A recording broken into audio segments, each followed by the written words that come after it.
안녕하세요. 크리스천 나우 김은교입니다.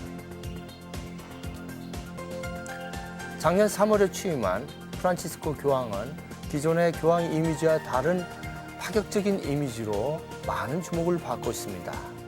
지하철을 타거나 노숙인들과 함께 식사하는 소탈한 외모, 그리고 또 민감한 사회적 이슈에 적극 참여하는 모습으로 가톨릭 신자뿐만 아니라 타종교 신자들에게도 관심과 존경을 받고 있습니다. 이번 달 교황의 방한 소식이 전해지자 많은 출판물들이 이어지고 있고요. 또 전시회와 공연이 이어지고 있습니다. 교황의 한국 방문, 여러 반응이 있는데요. 이 문제를 어떻게 생각해야 할지 오늘 그 이야기를 나눠볼까 합니다. 그럼 오늘 자리해 주신 분을 소개해 올리겠습니다. 먼저 거룩한 빛 광성교회 담임 목사이신 정성진 목사님 나와주셨습니다. 목사님 감사합니다. 예, 반갑습니다. 다음은 총신대 신대원장 그리고 부총장을 역임하시고 중세교회사를 연구하시고 책을 집필하신 심창섭 교수님 나와주셨습니다. 네, 안녕하십니까. 감사합니다. 끝으로 주사랑 성결교회 담임 목사이시고 복음신학대학원 대학교 교수로 계신 역사신학자 배덕만 교수님 함께해 주셨습니다. 교수님 안녕하세요. 감사합니다. 우리 방송이 뭐 불교 신자도 나오시고 또 원불교 가톨릭 신부님도 나오시고 했지만 교황의 문제에 대해서 이렇게 개신교에서 직접 다루기는 좀 드문 시간 같습니다. 오늘 이 시간을 시작하면서 교황이 과연 어떤 분이신지 사진을 보면서 우리가 한번 이야기를 나눠볼까 합니다. 네, 무슬림 타종교 신자이죠. 무슬림 신자 발에 입을 맞추는 사진입니다. 전 일반 뭐 지하철인지 버스인지 같이 타고 있습니다. 예, 이건 병 걸린 분들에게 또 키스하는 장면들이 나오고요. 아이를 안고 있습니다. 네. 아이를 안고 같이 있는 장면이 나오고 있습니다. 농공을 돌리는 것 같은데요. 젊은이들과 함께하는 모습이 나타나고요. 셀카를 찍고, 저 셀카 찍는 거구나. 무슨 사진인지 했습니다.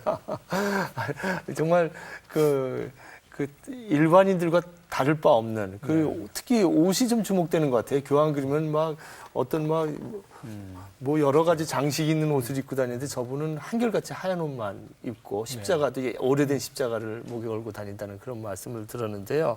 심 교수님, 이번 방문에도 저런 파격적인 행보가 이어질 것으로 전망하시는지요?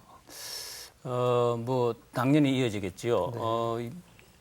제 개인 생각으로는 어떤 사람이 이렇게 행동을 하게 되면은 네네. 그게 그냥 형성된 게 아니고 네네.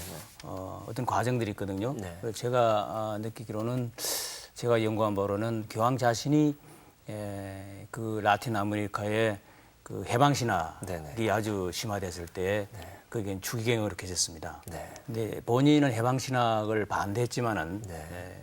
그 천주교 정책에서 실제로 이 사람의 행동하는 걸 보면 당시에도 해방신학자들이 가난한 사람을 돌보고 이 빈민을 돌보는 데 대해서 상당히 호감을 가지고 네. 그때도 이런 행동을 많이 하셨어요.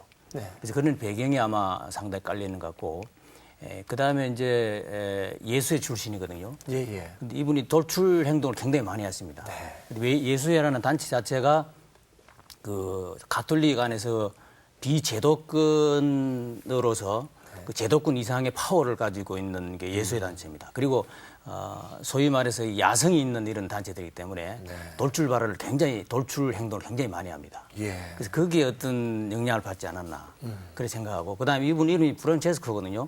프란체스코라는 이 자체를 교황 역사에 이름을 써본 적이 없습니다. 없는 처음으로 쓰신 분이에요. 예. 근데 이분이 프란체스코를 상당히 그 개인적으로 동경하는 네. 그런 어떤 신앙이 있는 것 같고, 프란체스코 자신이 문둥병 환자를 씻어준다든지 예. 희사한다든지, 그게 이제 그 부분에 알려진 이야기고, 또 가난한 사람 돌봐주고, 네네. 교황으로 추대하고 싶어도 교황을 안 하려고 거절한 사람이었습니다. 네네. 그렇기 때문에 이런 맥락에서 그 이분의 그 형성된 이 과정이 하루아침에 있은 게 아니고 돌출이 아니고 상당히 오랫동안 어떤 철학으로서 이렇게 형성된 게 아닌가 그렇게 생각을 합니다. 네. 그래서 한국에 와서도 지금까지 했던 이 돌출 발언을, 또 돌출 행동을 굉장히 많이 하겠죠. 아, 그러시구나. 네, 정 목사님, 이번에 교황이 오면은 교황이 아주 그냥 그 모습도 소탈한 모습으로 많은 호응을 받고 있고요. 우리나라가 지금 많은 상처를 받고 있기 때문에 교황의 방문이 예전에 요한 바오로 2세와 때와는 달리 거의 그냥 엄청난 호응을 받을 거라고 하면서 염려하는 분들도 있고 그런데요. 어떻게 생각하시는지요? 예, 이게 뭐 우리가 축하해야 될 일이고 반겨야 될 일이라고 생각하면서도 한편 우리 한국 개신교를 생각할 때는 좀 걱정이 되는 측면이 없지 않아 있지요. 네. 우리가 기은실에서 발표한 한국 종교 신뢰도에 의하면 우리가 아주 현저하게 낮은 순위로 나오고 캐톨릭은 가장 높은 순위로 나오잖아요. 근데 올해 들어서 불교 단체에서 조사한 걸 봐도 천주교 신뢰도는 31.7%, 불교 신뢰도는 31.6%, 개신교 신뢰도는 21%로 나왔어요. 그런 가운데 이제 천주교는 지금 굉장한 상승세를 타는 것을 우리가 알고 있잖아요. 네. 가령 인구 센서스가 정확하게 실시된 1985년에 우리 개신교가 천주교보다 3.9배나 3.5배 정도 강했어요. 네. 그러다가 95년 통계에 보니까 이게 2.9배 우리가 많았어요. 그러던 게 2005년에는 1.7배로 떨어졌습니다. 이제 근접해 왔어요. 네. 그러면 2015년 내년 발표에 보면 이제 얼마나 접근하고 있는가 네. 하는 게 나타날 텐데 그런 상승세에 이번 교황의 방한이 아주 큰 역할을 하게 될 것이다 하는 우려를 하는 거죠. 네. 근데 우리가 우려만 할 게 아니라 이런 것을 우리들이 전화위복의 계기로 삼으면 좋으리라 생각합니다. 우리 안에 문제가 있기 때문에 우리 개신교 교세가 지금 하락하고 있다고 하는 반성을 해야 되겠다 그렇게 생각하면서 교회의 세습, 그다음에 명예를 추구하다가 일어나는 교단의 분열, 또 물질 만능주의에 빠져 있는 교회들 이러한 자성이 이번 교회에 일어난다면 오히려 우리가 좋은 반등의 계기를 삼을 수 있지 않을까 그렇게 생각을 합니다.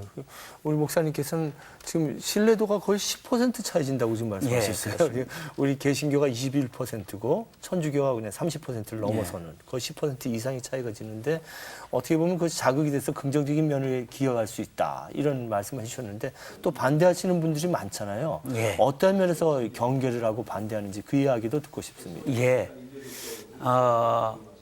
일단은 교황은 지금 현재 세계의 제일 슈퍼스타입니다. 네. 뭐 오바마도 아니고요. 어떤 배우도 아니고 최고 인기 있는 사람이 지금 타임지에서 2013년에 바로 교황을 꼽을 정도로 지금 인기 있는 슈퍼스타인데 그럼에도 불구하고 교황이 천주교가 가지고 있는 그 성경에 반하는 문제들은 우리가 분명히 우리 개신교 신자들이 인지를 해야 될 것이라고 생각하는데 첫 번째는 교황 무오설. 교황은 그가 교황으로서 행하는 모든 일이 오류가 없다 하는 무오설. 그 다음에는 마리아 숭배.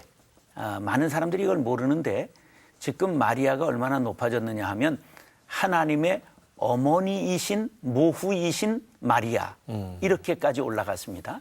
이제 그런 마리아 숭배 또 성경관에 관한 문제인데 이 성경 우리는 오직 말씀 오직 성경인데 여기는 성경과 전통 그래서 교황이 결정하는 문제 추기경단을 통해 가지고 결정하는 문제는 바로 성경과 동일한 권위를 가진다. 이게 천주교 교리예요.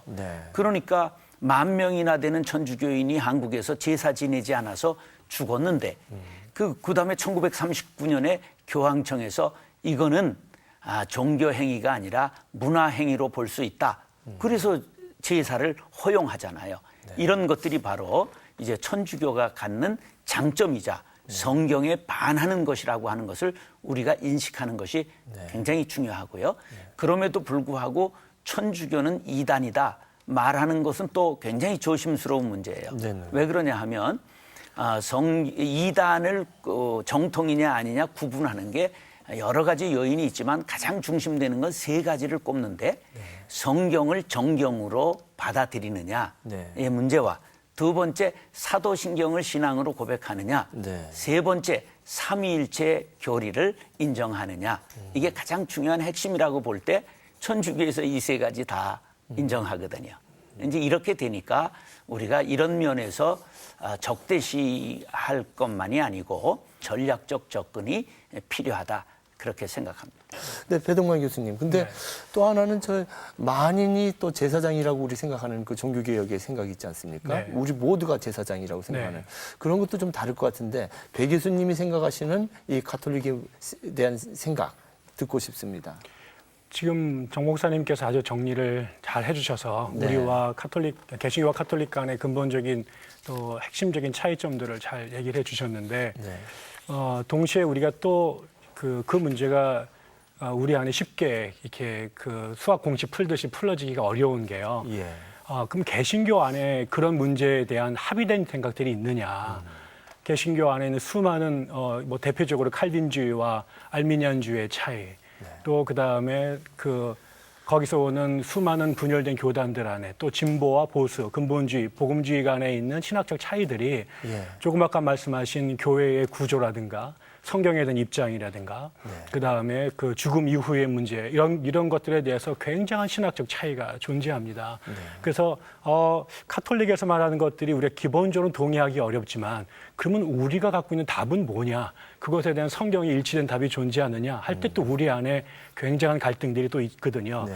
그래서 가톨릭에서 주장하는 이야기들에 대해서 반감은 갖고 있고 반대는 하지만 그것에 대한 합의된 목소리를 내기 못하기 때문에 또 그 문제가 오히려 또 우리 안에 큰 어려움에 처하기도 하고요. 또 하나 중요한 것은 분명히 그런 신학적인 입장에서 종교개혁 전통에 서 있는 개신교가 쉽게 동의하기는 어렵지만 예. 이 시대의 그 한국의 그 종교 대중들이 종교를 선택할 때 아까 말씀하신 그런 그 교회에 대한 신뢰도 조사를 할 때 관심 갖는 것이 교리가 아니라고 하는 사실이죠. 한국 개신교는 카톨릭에 대해서 종교적인 차원에서 신학적인 차원에서 비판을 가하지만 실제로 이 시대에 사람들이 교회에 기대하는 기본적인 어떤 니드라든가 사명이라든가 책임 같은 면에서는 교회가 별로 할 말이 별로 없다. 네. 이런 면에서 우리가 조금 더 폭넓게 이 문제를 봐야 되지 않을까 싶습니다. 그렇군요. 네. 이제 그 교리적인 차이 여러 가지 이제 다름을 우리가 한번 다르다는 사실을 좀 확인했는데요. 이 역사적으로 한번 좀 보면 어떨까 싶어서요. 영상을 좀 준비했습니다. 그래서 여러분 영상을 보시면서 가톨릭과 개신교의 그 역사적 그 다름과 그 전개 과정을 한번 보시겠습니다. 역사적으로 기독교는 팔레스타인 지방에서 시작돼 근동과 지중해 연안으로 퍼져나갔습니다. 초기에는 로마 제국의 탄압을 받았지만 313년 밀라노 칙령을 통해 로마 제국으로부터 공식 승인을 받았습니다. 이후 기독교는 4세기 초반까지 4개의 큰 교구로 세력을 확장하면서 성장해갔습니다. 기독교가 시작된 예루살렘 교구를 비롯해 시리아 안디옥 교구와 알렉산드리아 교구, 사도 바울이 순교한 로마 교구 등이었습니다. 그 후 콘스탄티누스 대제가 330년 로마 제국의 수도를 로마에서 비잔티움으로 옮긴 후 도시 이름을 콘스탄티노플로 바꾸면서 5번째 교구가 됐습니다. 이렇게 초기 기독교는 7세기까지 5대 교구 대표들이 대등한 위치에 입장을 보이면서 함께 성장했습니다. 그러나 7세기 중반 이후 이슬람이 예루살렘과 안디옥, 알렉산드리아 교구를 점령하자 이들의 힘이 약화됐고 로마 교구와 콘스탄티노플 2개의 교구가 서로 경쟁하는 양상을 띠게 됐습니다. 게르만족이 이렇게 막 분산이 되는 가운데 교회가 전체를 지배하는 구심점 역할을 하면서 교황의 그 교황 제도가 강하게 발전했잖아요. 서로마 제국이 멸망했기 때문에 발전한 거예요. 교황 제도 자체가. 결국 라틴어를 사용하는 로마 교구가 타 교구보다 우선한다는 이른바 수위권을 주장하고 나서면서 지금의 천주교를 형성하게 됐고 그리스어를 주로 사용하는 콘스탄티노플 교구는 동방교회라 불리면서 1054년 갈라지게 됐습니다. 로마 교구를 중심으로 한 가톨릭은 그 이전부터 자신들이 세계 교회를 통치한다는 교권주의를 극대화하고 교황 제도를 만들면서 결국 타락한 천년의 역사를 걸어가게 됐습니다. 중세시대 사제들은 성당에 재산을 쌓고 이를 자식에게 물려주는 경우가 많았습니다. 이에 가톨릭은 사제들의 결혼을 공식적으로 금지했지만 많은 사제들은 음성적으로 자녀를 낳고 교회의 재산을 빼돌려 자녀에게 물려주었습니다. 성직이 부와 권력의 상징이 되자 이를 거래하는 이른바 성직 매매도 흔히 발생했습니다. 그 자리에 앉기 위해서 군왕에게 이렇게 그 금품을 가져다 주게 되고, 그리고 그 금품에 그 자기 돈이 아니기 때문에 그것을 갖다 또 채우기 위해서 자기 아래에 있는 다른 뭐 주교직을 또 다른 사람들에게 또 성직을 팔아넘기게 되고, 그런 식으로 성직 매매가 고리에 고리를 물고 이어지는. 가톨릭의 윤리적 타락은 심지어 영혼 구원까지 거래 수단으로 삼기 이릅니다. 중세 가톨릭은 성당 건축을 위해 면죄부를 판매했고, 이는 종교개혁을 불러오는 중요한 요인이 됐습니다. 중세시대 로마 가톨릭이 이처럼 도덕적으로 타락한 모습을 보이게 된 것은 사제들이 성경을 독점하면서 자신들의 이해관계에 따라 말씀을 왜곡했기 때문이란 지적을 받습니다. 이에 1517년 마르틴 루터가 독일 비텐베르크 대학 정문에 95개의 반박문을 붙이면서 종교개혁이 시작돼 오늘날의 개신교가 탄생하게 된 것입니다.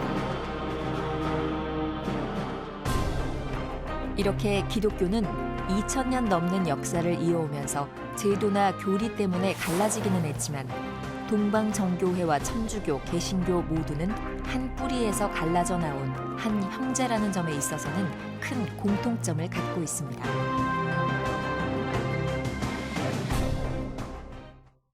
초대 교회사부터 쭉 이렇게 정리된 영상을 우리가 살펴보았습니다. 근데 이제 마지막 장면이 1517년 마르틴 루터의 종교개혁으로 이렇게 맺었는데요. 그때부터 우리가 얘기를 나눠볼까 싶습니다. 이제 3년만 지나면은 종교개혁 500주년이 되는데요. 교수님, 이 당시 루터가 주장한 개혁주의적 신앙관 어떠한 모습이었는지요? 네, 그 가톨릭이 가지고 있는 사실은 성경책과 관계없는 엄청난 그 문화 종교로 발전돼 있어가지고 네. 이 종교 개혁자들이 볼 때 진리의 표준이 뭐냐에 대한 깊은 그 의심을 가졌습니다. 네. 그래서 이제 당시에 이제 르네상스 시대를 통해 가지고 이제 고전 연구가 있고, 그래서 개혁자들이 이제 원래 성경 원전을 연구하게 되고, 네. 이 원전을 연구해 보니까 현재 있는 가톨릭 실체하고 이 성경의 교회가 나하고 너무 다른 거예요. 그래서 이제 마틴 루터 경우에는 오로지 진리라고 주장할 수 있는 근거는 성경밖에 없다. 네. 그래서 이제 오직 성경이라고 이제 내세운 겁니다. 그리고 이제 또 하나가 있는데 이 신앙 문제도 사실 그 온갖 종류의 이런 그 미신적인 뭐 성상 숭배 문제 이런 게 있고, 뭐 사실 그 성인들이 자기가 구원하고 남은 이 그 잉여 공덕이 있어가지고 그걸 통해 가지고 또 이렇게 기도를 하고 이런 미신적인 상황이 많이 이렇게 만연돼 있으니까 그게 아니고 오직 그리스도를 믿음으로 말미암아 구원을 받는다는 그런 이제 진리를 수립했고, 네. 그다음에 다른 하나는 이제 그러니까 오직 성경, 오직 믿음, 그다음에 이제 오직 은혜라는 말을 쓰고 있는데, 네. 그리스도로 말미암아 은혜는 선물로 주는 거고 어렵게 되는 건데, 그 어렵게 되는 그 이 과정에 있어서도 너무 이렇게 인위적인 게 행위가 포함되어 있으니까 이것은 하나님의 전적 은혜다라는 그런 진리를 발견하고, 아주 중요한 그 성경, 믿음, 은혜가 소위 개혁교회, 우리가 가야 할 기독교의 진리의 기반이라는 것을 확실히 한 겁니다. 예. 근데 이걸 이제 가톨릭에서 이제 거부하게 됐고, 네. 그래서 이제 개신교가 할 수 없이 이제 따로 형성되어 오는 이런 과정들이 안타깝게 생긴 것이죠. 아, 그렇구나. 예. 배동관 교수님, 이 이후의 이야기도 계속해서 듣고 싶습니다. 1517년 이후에도 계속 개혁주의적인 교회 개혁과 또 봉건 영주 시대였기 때문에 혁명과 막 어우러졌을 것 같은데 그 이야기를 좀 듣고 싶습니다.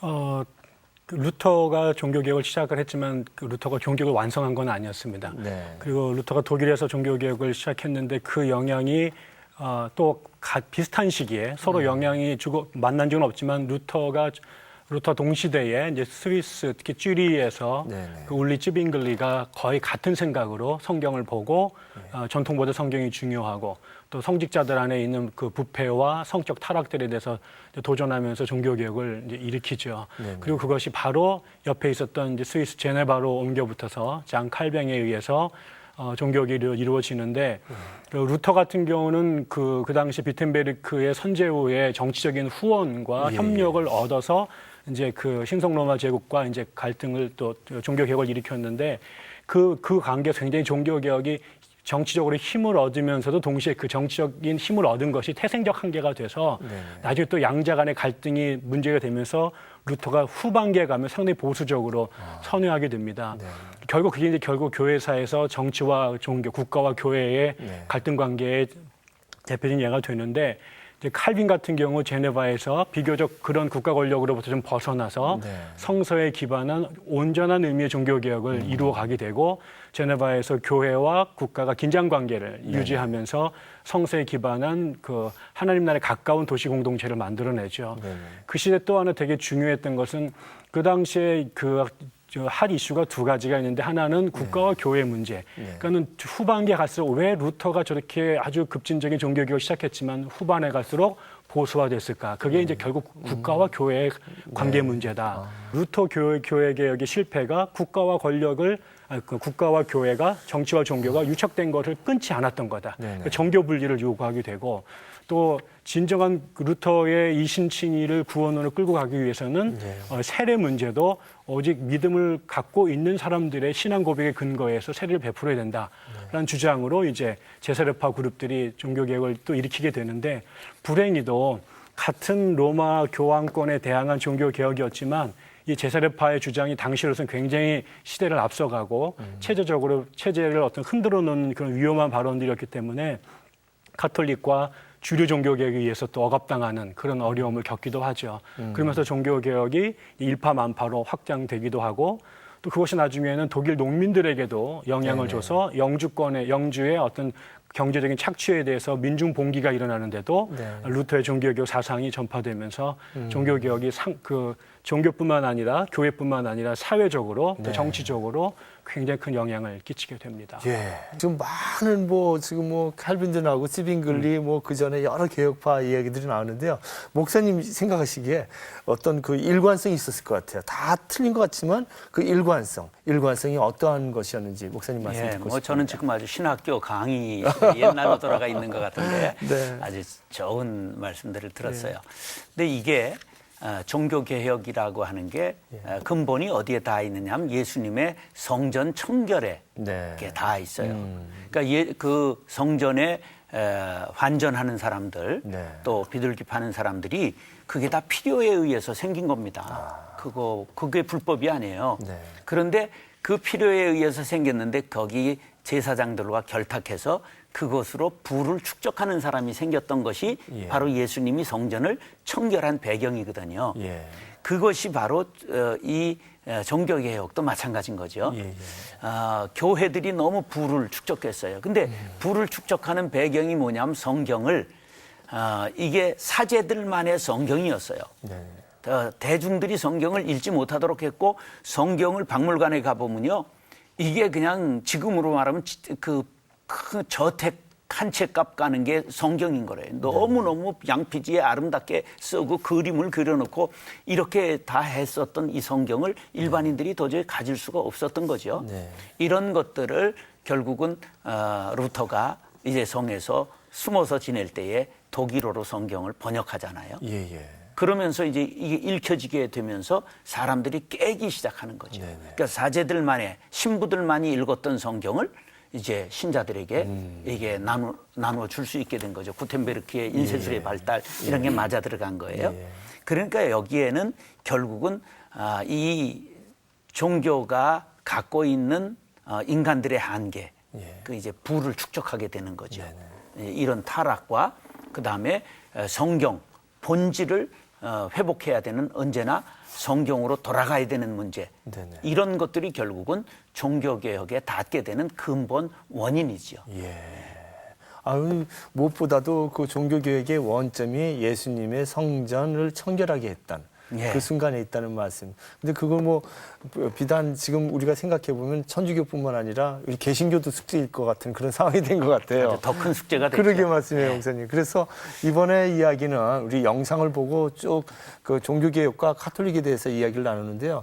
이제는 한국 개신교와 카톨릭에 대해서 이야기를 나눠볼까 합니다. 그래서 이야기를 나눠보면서 먼저 역사를 좀 한번 좀 이야기를 좀 듣고 싶은데요. 교수님, 언제 그 어떻게 보면 타종교라고 안 하고 또 형제 종교라고 이렇게 표현하는 분들도 계신데요. 서로 그 카톨릭과 개신교 이것이 언제 한국에 들어왔는지 말씀 좀 듣고 싶습니다. 아시다시피 그 천주교가 개신교보다는 100년 먼저 네. 한국에 들어왔는데 아시다시피 아까 말씀드린 것처럼 제사 문제도 나오고 또 당시 한국 자체가 이 외국 종교에 대해서 수용성이 없는 그런 문화였기 때문에 네네. 상당한 박해를 받아가지고 한 100년간 박해를 많이 받았지요. 박해 받으면서 뭐 신해 박해, 신유 박해, 뭐 병호, 병인 박해를 통해 가지고 1866년에 한국과 불란서가 주하길 몇 걸까지 그 알려진 바로 10,000명 정도의 이 박해를 받은 정말 그 피해 역사가 천주교 역사입니다.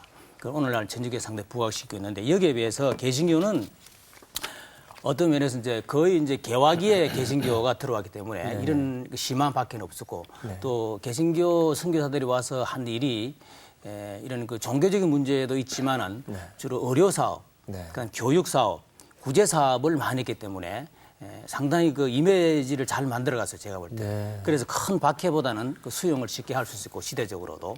그리고 이제 개신교가 이제 번창하게 된 것은 아신 것처럼 이제 일제 강점기에 이제 개신교가 앞장서서 이렇게 애국 운동을 많이 하고 이제 이미지가 달라지고, 그 다음에 6.25 사변 이후에 그 엄청난 그 미국이라는 그 20세기에 19세기에 개신교 대표적인 국가인 미국이라는 나라가 들어오니 그 엄브렐라 밑에 개신교가 엄청나게 이제 미국의 힘을 받아가 성장하게 되는 쪽으로 이렇게 달라졌죠.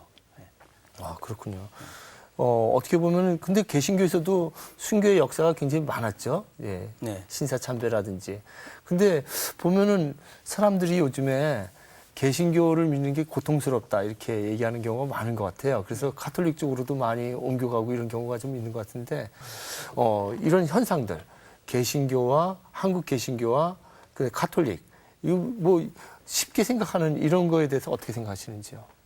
근데 여기서 되게 중요한 것은 가톨릭의 가톨릭의 성장이 비종교인의 개종이기도 하겠지만 많은 수가 놀랍게도 기존의 개신교 신자들이 가톨릭으로 개종되고 있다라고 하는 거죠. 그거는 이제 결국은 그 종전의 개신교 안으로 예전에는 카톨릭 신자들이 개신교 안으로 개종을 했는데 지금은 개신교 신자들이 카톨릭으로 넘어가고 있다고 하는 것은 개신교 안에서 카톨릭과 대비된 부정적인 입장들을 자꾸 본다라는 거죠. 그래서 아마 그것이 뭘까 생각해 보면 결국은 우리가 지난 100년 동안 특별히 60년대 이후로 경제 성장과 더불어서 한국의 부흥운동과 더불어서 한국 교회가 폭발적으로 성장을 했는데 그 과정에 성장을 통해서 얻은 것과 동시에 성장 과정에서 잃어버렸던 것들이 있는 것 같아요. 그것은 우리가 과도하게 개신교가 본래의 그 물질과 세속의 탐욕에 대해서 경계하던 이런 정신들이 자본주의 사회에 편입되는 과정에서 굉장히 약화돼서 결국은 이제 성직자들마저도 그 윤리적인 면에서나 그 물질과 관련된 부분에서 아까 말씀하신 개신교회가 세금을 많이 내는 것 같은 어떤 돈과 관련된 그런 부정적 입장, 너무 세속화된 입장들이 크게 커졌고 그거에 비해서 카톨릭은 이제 성직자들이 우리가 민주화 그 유신과 신군부 시절을 겪으면서 사회가 어려웠을 때 개신교는 침묵으로 일관했는데 그 당시에 카톨릭 사제들이 중심이 돼서 그런 그 민주화 운동을 했던 기록들이 카톨릭에 대한 이미지들을 상당히 좀 다르게 만들고 이러면서 결국은 2000년대에 들어와서 개신교 신자들이 그 개신교 자체에 대한 어떤 피로감 그리고 굉장한 스트레스 이런 것들이 반사적으로 카톨릭에 대해서 보다 많은 점수를 주게 되고요. 개신교 신자들이 여기 먼저 부정적 체험을 하게 되고 여기 카톨릭에 대한 어떤 긍정적인 어떤 이미지들 때문에 이쪽으로 자리를 갈아타게 되는 현상들이 급속화되고 있지 않은가 보여집니다. 그렇군요. 예, 심 교수님, 지금 이렇게 말씀을 쭉 우리가 나누다 보니까 이제 가톨릭의 역사와 차이점에 대해서 쭉 얘기를 했는데요. 한국 역사가 갖고 있는 그 특이성 때문에 또 공통점으로 같이 대처해야 될 문제도 있을 것 같고, 이 한국 카톨릭과 한국 개신교 공통적으로 같이 생각해야 될 문제가 있을지요?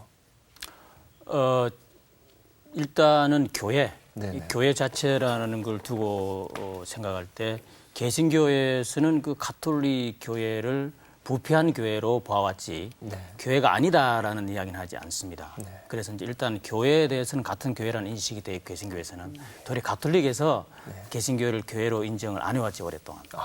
그래서 어떤 면에서 개신교에서 볼 때는 교회라는 입장에서는 교회 자체는 하나의 교회로 되어 있는 것처럼 인식이 되어 왔고 그다음에 둘째로 그 기본 교리도 그 개신교가 가지고 있는 그 기본 교리와 가톨릭이 가지고 있는 기본 교리 빼대는 상당히 이렇게 동질성이 있습니다. 예를 들면은 그 신관, 기독론, 성령론까지 어떤 면에서는 기본적으로 다 고백하고 있고, 그다음에 이제 니케아나 이런 그 가르치던 종교회의의 그런 그 신앙 고백도 다 함께 나누고 공유하고 있었고, 특히 이제 유일신 하나님에 대한 신관. 그다음에 그 기독론에 있어서도 동력력 탄생, 그다음에 그 그리스도의 그 신성과 인성, 그다음에 이제 부활, 그다음에 성천, 그다음에 그 천국, 지옥 다 이렇게 기본적인 빼대는 서로 쉐어하고 있습니다. 그리고 이제 현실적으로 교회 안에서 세례 문제가 나왔을 때도 천주교에서 영세를 받았으면은 개신교에서는 입교를 통해 가지고 그 영세를 인정을 해서 수용하고 있습니다. 그리고 그렇게 왔을 때 천주교에서 왔다 교회에서 무슨 개신교 재산권 행사 못하고 직분 안 주고 그런 게 아니고 그 절차를 거치면 그 세례를 인정해 가지고 다 멤버십으로 인정해서 동일하게 취급을 하고 있죠. 네. 배 교수님은 어떻게 생각하시는지요? 저도 같은 생각을 하고 있습니다. 기본적으로는 가톨릭과 개신교가 우리가 그동안에는 이제 차이점에 주목해 왔는데 사실은 기독교 역사를 1500년을 공유하게 되고 마르틴 루터가 카톨릭의 부정적인 측면을 비판하고 개혁을 했지만 루터 신학의 거의 상당수는 그 1500년 동안 전통으로 같이 내려왔던 기독교 역사와 신학을 공유하고 있다는 면에서 그 차이점보다 공통점이 훨씬 더 많다고 생각하고요.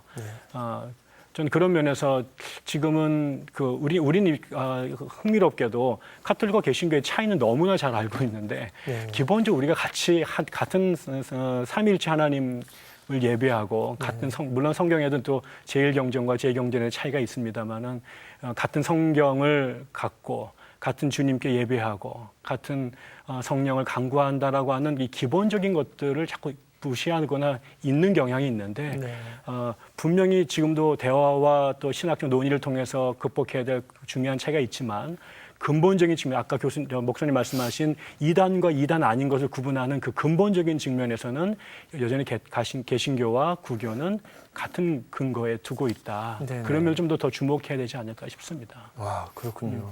자, 이제 얘기하다 보니까 시간이 이렇게 또 금방 가버렸습니다. 이번에 이제 본질적인 우리 얘기 핵심을 마지막으로 정리해 볼까 합니다. 프란치스코 교황이 이번 달에 방한하는데 여기에 대한 이제 마무리 가장 중요한 핵심의 말씀들을 갖다가 한 분 한 분 모셔 듣고자 합니다. 우리 정 목사님, 이제 3년 이후면은 500주년, 종교개혁 500주년이 되는데요.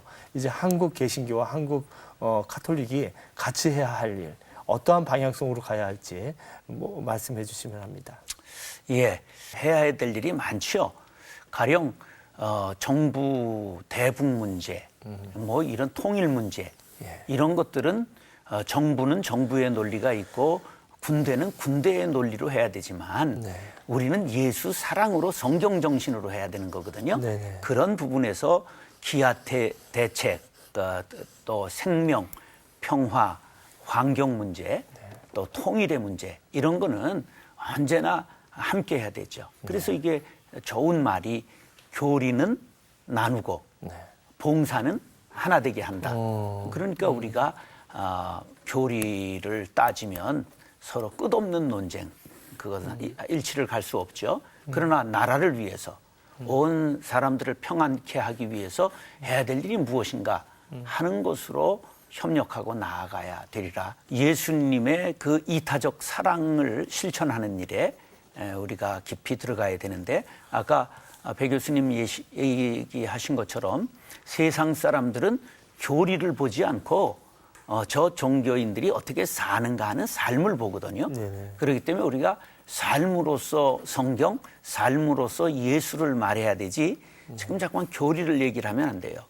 특별히 목사들의 청빈 운동이 일어나야 됩니다. 우리가 청교도 정신도 사라져가고 선비 정신도 사라져가고 초대교회의 우리 목사님들이 눈물로 헌신하던 그러한 모습들이 거의 사라져가고 있는 이때에 우리가 이제 교황이 오는 것을 계기로 왜 교황이 저렇게 각광을 받는가? 그것은 1517년 종교개혁 이후에 천주교가 계속 정신 못 차렸어요. 그러다가 정신 차린 사건이 1965년 제2차 바티칸 공의회를 통해서 이 사람들이 모든 사제와 수녀들은 전부 세상으로 나아가라. 이렇게 명령했거든요. 그래서 이 사람들이 세상으로 나오기 시작한 게 불과 50년이에요.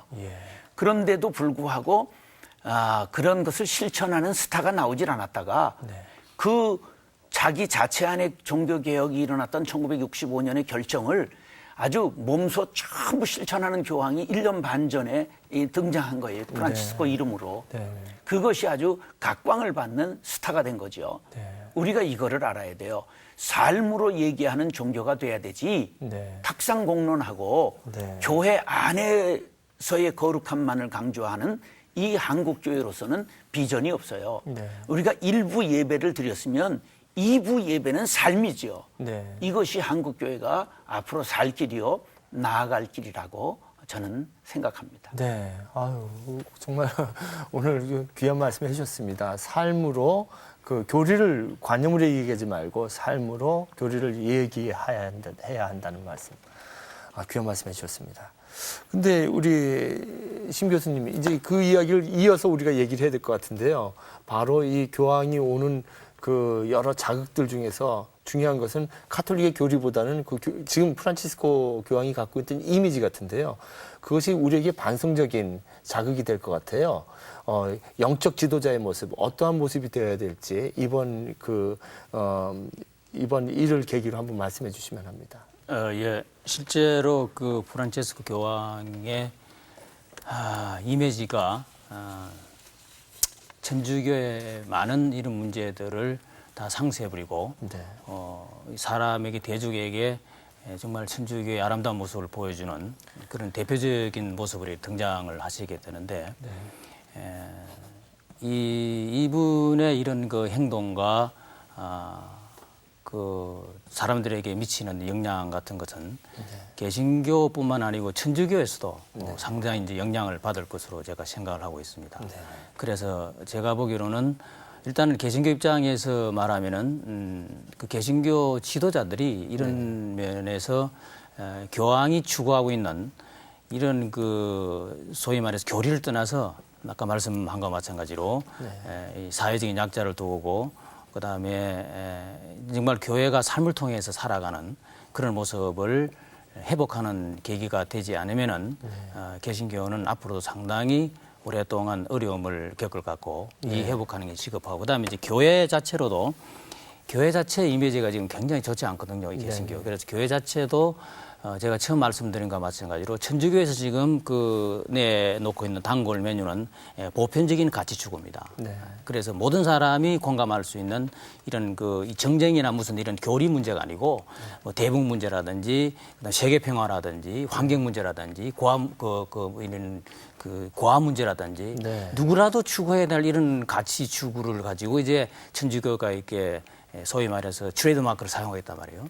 근데 그게 나쁘다는 말이 아니고 정말 그 추구해야 할 중요한 겁니다. 그래서 개신교에서 교회도 한국 교회도 이제는 다른 걸 떠나서 어떤 보편적인 가치 추구의 이미지를 한국 교회가 다듬어가는 걸 이 교황의 엉으로 말미암아 자극을 받아서 이랬으면 좋겠다. 그런 생각을 제가 해보고요. 제가 사실 그 선교지에 이제 있으면서 이제 기회가 있어 와서 지금 여기 참석하게 됐는데 선교지 가보면은 교황처럼 이렇게 그 재적식도 해주고 가난한 사람 돌봐주고 그다음에 어렵게 이렇게 같은 지역에 살면서 이렇게 고생하는 선교사들 너무 많아요.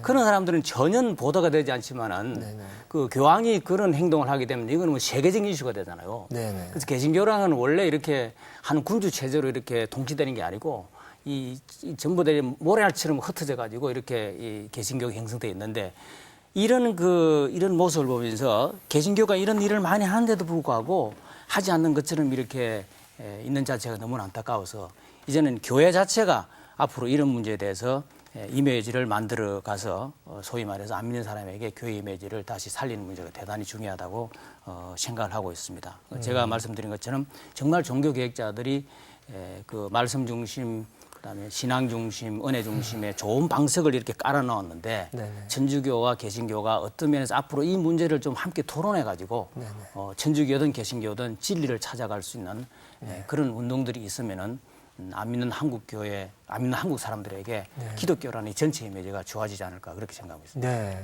겉으로 알려지기는 한국 개신교는 개신교의 복음이라는 것은 곧 교회를 크게 만드는 것이다. 성장주의로 알고 있는 이러한 문제가 좀 있는 것 같은데 결국은 복음에 대한 논의와 또 복음이 삶과 어떻게 이어지는가 이러한 얘기들이 있어야 될 것 같은데요. 이번 방안, 프란치스코 교황의 방안을 계기로 복음에 대한 생각, 목사님의 말씀을 듣고 싶습니다.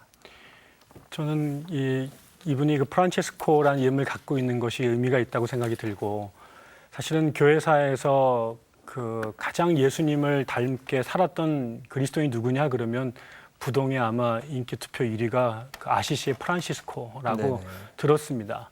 근데 그 프란치스코가 그렇게 성자로 존중받게 된 거는 다른 것이 아니라 그 시대에 자기 주변에 가장 가난한 사람들에게 복음을 전하는 것이었고 성직자들이 가난을 그 성직의 가장 중요한 덕목으로 삼게끔 만들었던 것.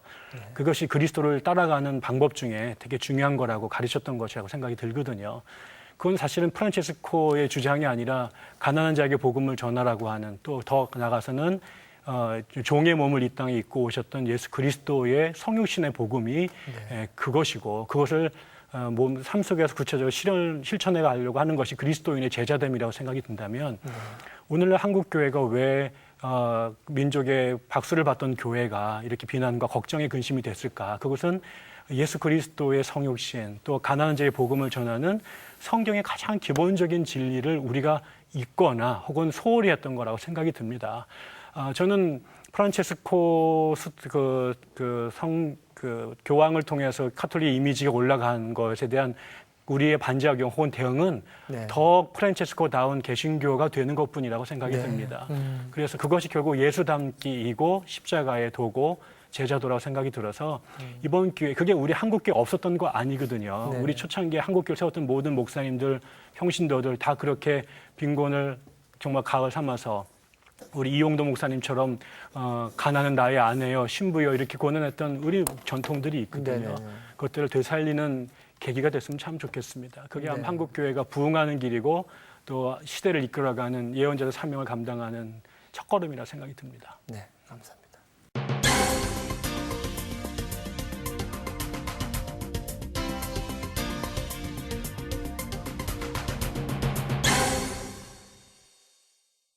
이 방송을 진행하면서 첫째, 교류의 차이점을 관념으로 서로 싸울 것이 아니라 삶으로 증거해야 된다는 말씀을 되새겨봅니다.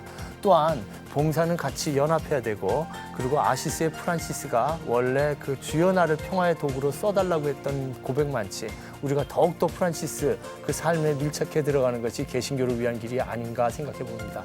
마지막으로 종교개혁이라는 것은 500년 전에 한 번 있었던 것이 아니라 지금도 계속 있어야 한다는 것을 교황의 방문을 계기로 다시 한번 생각해 보는 계기가 되지 않았나 이렇게 생각을 해봅니다. 다음 주 금요일 오후 4시 40분에도 여러분들을 찾아뵙겠습니다. 시청해 주셔서 고맙습니다.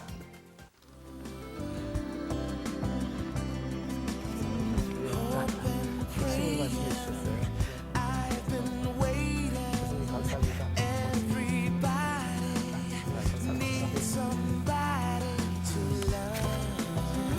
제가 뭐 늦게도 저게도 너무 기다리셨다면 새벽에 너무 사과드립니다. 오셔서.